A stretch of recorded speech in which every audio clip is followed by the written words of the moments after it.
Alors, je suis Ophélie Sabahi. Dans la vie, j'interviens dans les établissements de santé, dans un domaine qui est la formation et le consulting. L'approche Flow m'a permis de mettre à jour mes connaissances et d'améliorer la communication et le travail entre les personnes dans les équipes. La notion de leadership était pour moi assez vague.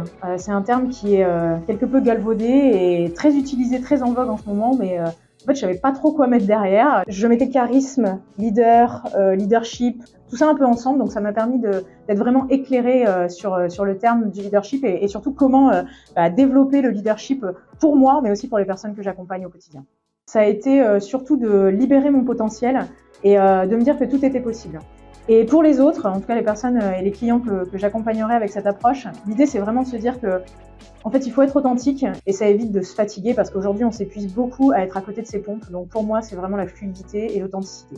Démystifier la complexité et vraiment mettre des termes derrière et surtout des méthodologies de travail, ça m'a été très utile. Les neurosciences, pareil, c'est des termes que j'ai beaucoup entendus, que j'entends être beaucoup utilisés dans le monde du travail, mais j'y mettais pas grand-chose derrière. J'avais juste compris que ça se situait par là et dans la moelle épinière, mais je voyais pas trop ce qu'on pouvait en faire. Et en fait, j'ai vraiment compris que comprendre ce qui se passe en nous, comprendre ce qui se passe chez nous, ça nous permet aussi d'expliquer certains comportements et puis surtout d'expliquer certaines interactions, certaines relations à l'autre. Je comprends un peu mieux comment je fonctionne et comment fonctionnent les autres. Un bon leader, en fait, c'est être fluide, c'est être authentique. Et puis surtout, j'ai fait la différence aujourd'hui entre directeur et leader.